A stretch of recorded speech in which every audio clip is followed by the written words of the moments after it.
South ఇండియాలోని అతి తక్కువ ధరలకి రత్నాలను అందించే ఏకైక సంస్థ 6JVR. నమస్తే, నేను Keshav. Welcome to Suman TV. ఆంధ్రప్రదేశ్లో రెడ్ బుక్ ఓపెన్ అయిందా? మళ్ళీ మొదటిసారిగా గతంలో రేగినటువంటి రాజకీయ దుమారం రేగడానికి రాష్ట్ర ప్రజలందరూ రెడీగా ఉండాల్సిందేనా?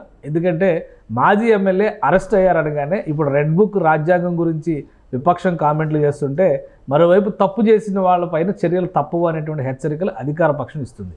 గన్నవరం మాజీ ఎమ్మెల్యే వల్లభనేని వంశీని తెల్లవారుజామున పోలీసులు అరెస్ట్ చేశారు. ఏ కేసులో అరెస్ట్ చేశారు?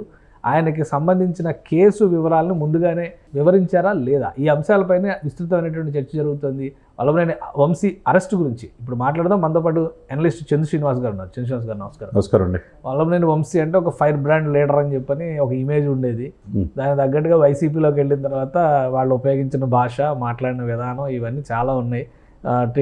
టీడీపీ ఆఫీస్ పైన దాడి చేశారని, తర్వాత స్థానికంగా బెదిరింపులకు సంబంధించి స్థానికంగా టీడీపీ కార్యాలయాన్ని ధ్వంసం చేయడం వెనకాల ఆయన వ్యూహం ఉంది, ఆయన మనుషులు ఉన్నారు, ఇట్లా రకరకాల చర్చలు ఎవరు ఊహించలా. సడన్గా అరెస్ట్ అయ్యారు.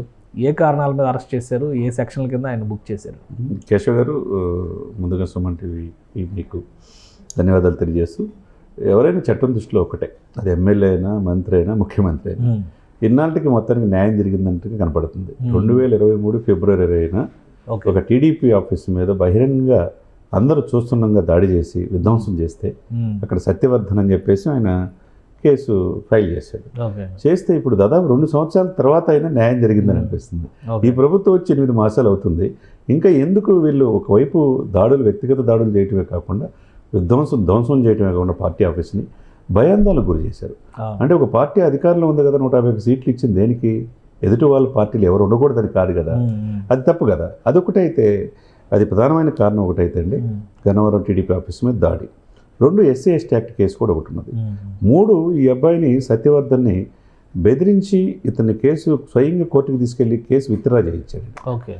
తనతో పాటు 88 మంది మీద కేసు నమోదు చేశారు ఆ రోజు టీడీపీ వాళ్ళు. వంశీతో పాటు 88 మంది.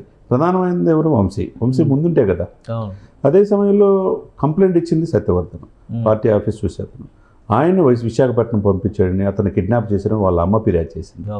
ఇక ఏదైనా కానీ ఈరోజు 2 సంవత్సరాల తర్వాత అయినా మీరన్నట్టు లోకేష్ బాబు గారి యొక్క రెడ్ బుక్ ఈరోజు ఓపెన్. అదే నెక్స్ట్ క్వశ్చన్, అదే అసలు రెడ్ బుక్ ఓపెన్ అయింది అని వైరల్ అవుతుంది సోషల్ మీడియా అంతా.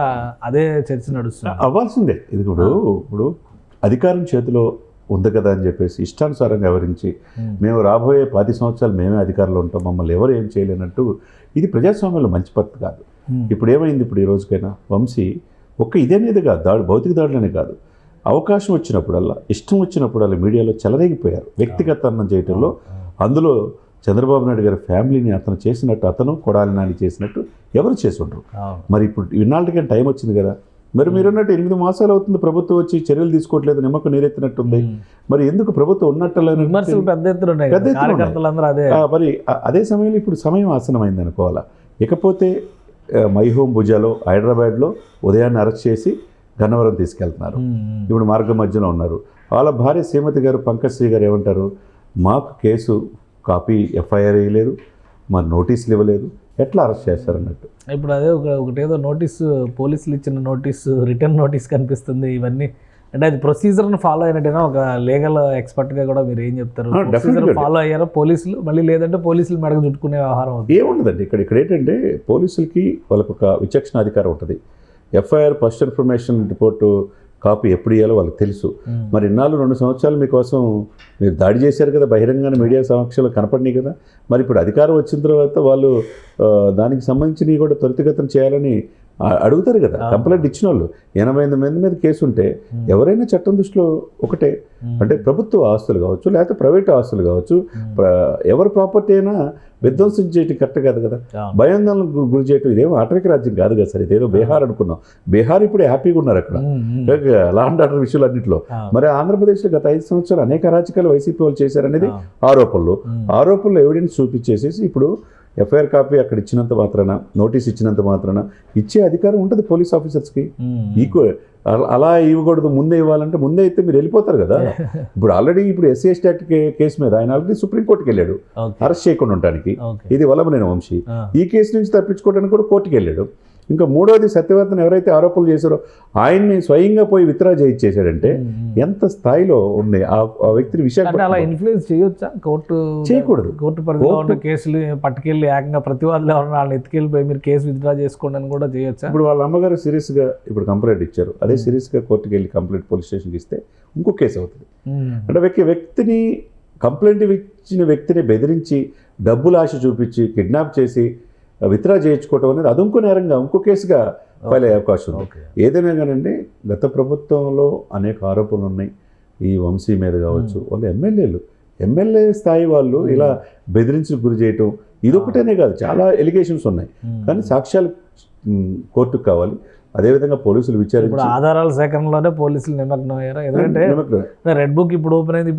ఆల్రెడీ బోరగడ్డ అనిల్ని అరెస్ట్ చేశారు, ఆయన నందిగం సురేష్ని మాజీ ఎంపీ ఆయన అరెస్ట్ చేశారు. ఇవన్నీ నడుస్తున్నాయి కదా ఒక పరంపర.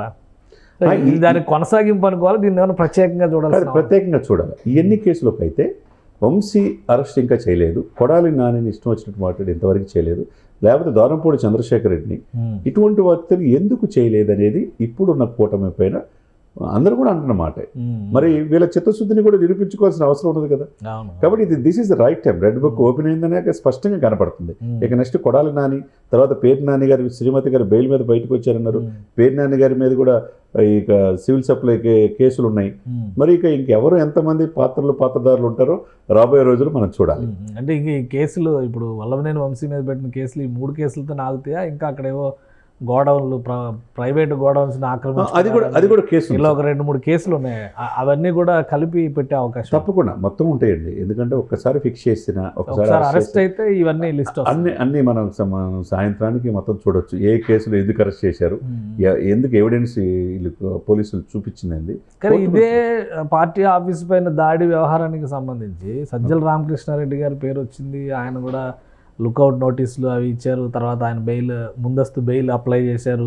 కోర్టు చర్యలు తీసుకోవద్దు అని, అంటే దుడుకు చర్యలు తీసుకోవద్దు అని హెచ్చరికలు ఇచ్చింది.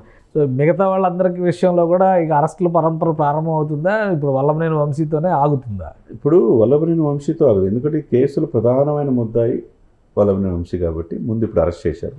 దీని వెనక దాంతోపాటు ఆయన విచారిస్తారు. ఇంకా ఎవరున్నారు? 88 మంది పేర్లు మీరు అన్నట్టు సజ్జలున్నా రేపు మెయిన్ టీడీపీ ఇప్పుడు ఈయన గన్నవరం టీడీపీ ఆఫీస్ మీద అటాక్ చేయించి హడావుడి చేయించాడు. ప్రధానమైన కార్యాలయం పైన దాడి చేసిన వాళ్ళ పరిస్థితి. దాంట్లో ఆయన అవినాష్ ఉన్నాడు, దేవినేని అవినాష్, జోగి రమేష్ ఉన్నాడు, చాలా మంది ఉన్నారు సార్. వాళ్ళంతా సుప్రీంకోర్టు దాకా వెళ్ళారు. ఇప్పుడు సామాన్య మానవుడు ఎవరుకుంటారు? మాకు ఒక న్యాయం, డబ్బు ఉంది కాబట్టి సుప్రీంకోర్టు దాకా వెళ్ళి తప్పించుకోగలిగారు. కొంతమంది దేశం దాటి వెళ్ళిపోయారు, కొంతమంది లుకౌట్ నోటీసులు వచ్చినాయి. ఏదేమైనా తాత్కాలిక ఉపశమనం తప్పితే కింద కోర్టులో, లోయర్ కోర్టులో ఏదైతే ఎలిగేషన్స్ ఉంటాయో దానికి తగ్గట్టుగా పోలీసులు సాక్ష్యాలు నిరూపించగలిగితే కింద కోర్టులో ఏదైతే గుర్తించారో దాన్నే పై కోర్టు కూడా తీసుకుంటాం. ఇది చాలా క్రైటీరియా ఉంటుంది అనమాట. కాబట్టి ఒకవేళ తాత్కాలిక ఉపశమనం వాళ్ళ మీద అరెస్ట్ చేయకుండా తీసుకుని వచ్చేదినంత మాత్రాన రేపు అరెస్ట్ కారణమేమీ లేదు. ఈరోజు వల్లభనేని వంశీ, రేపు ఎవరైనా కావచ్చు. లిస్ట్ పెరిగే అవకాశం డెఫినెట్గా పెరుగుతుంది.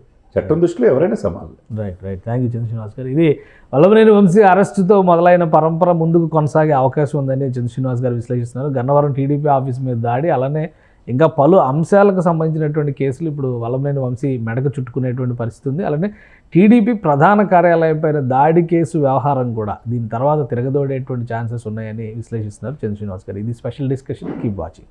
సుమన్ టీవీలో మీ పర్సనల్ అండ్ బిజినెస్ ప్రమోషన్స్ కోసం కింది నెంబర్కి కాంటాక్ట్ చేయండి.